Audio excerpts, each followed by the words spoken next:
வைத்தியப்போவின் அன்பு வணக்கங்கள். நான் இந்த வீடியோவில் வெயிட் லாஸை பற்றி தான் பேச போகிறேன்.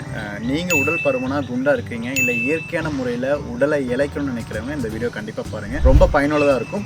நான் குறிப்புகளும் சொல்லுவேன். தென் அது சம்மந்தமாக நீங்கள் நல்லா எழுதி வேணால் வச்சுக்கலாம். நீங்கள் உடல் குறைக்கணும் அப்படிங்கிறது ஏன் முக்கியம் அப்படின்னா, உடல் பருமன் சார்ந்த பல நோய்கள் வந்துட்டு இருக்குது. ஹார்ட் அட்டாக் ஆகட்டும், இல்லை தைராய்டு ஆகட்டும், இல்லை பிசிஓடி கம்ப்ளைண்ட் ஆகட்டும், ஆண்களுக்கு மலட்டுத்தன்மை வீரியத்தன்மை கம்மியாகதாகட்டும், இது மாதிரி பல நோய்களை அடுக்கி வச்சுட்டே போகலாம். எல்லா நோயுமே உடல் பருமனை சார்ந்ததாக இருக்குது. உடல் ஒல்லி ஆகணும் அப்படின்னு நீங்கள் நினைக்கிறீங்க அப்படின்னா, இலந்த இலை, வில்விலை, அருகம்புல், கருப்பு கொள்ளு, கடுக்காய், வாழைத்தண்டு, நீர்முள்ளி, நெரிஞ்சல், அதிமதுரம், துளசி, நாயுரு. ஸோ இந்த மூலிகைலாம் நீங்கள் பவுடர் பண்ணி காலையிலும் நைட்டும் சுடுநீரில் கலந்து நீங்கள் மிக்ஸ் பண்ணி சாப்பிடலாம். ஏன்னா இலந்த இலை நம்மளோட உணவை ஜீரணப்படுத்துறது இல்லாமல் நம்ம அளவாக சாப்பிடக்கூடிய விஷயத்தை செய்யும். அருகம்புல் ரத்தத்தில் கூடிய கொலஸ்ட்ராலை கம்மி பண்ணி ஒவ்வொரு மூலிகை ஒரு குணாவசியம் இருக்குது. ஸோ ஈஸியாக எளிமையாக குறைக்கலாம். உங்களுக்கு இதை தயாரிக்க முடியல, இதை பண்ண முடியல, ரெடி பண்ண முடியல அப்படின்னா வைத்தியப்போவோட வெயிட் லாஸ் கேப்சூல் சொல்லி நம்ம கேப்சூல் ஃபார்மில் கொடுத்துக்கிறோம். காலையில் நைட்டு ஈஸியாக எடுத்துக்கலாம். உங்களுக்கு கண்டிப்பாக நல்லா பயனுள்ளதாக இருக்கும்.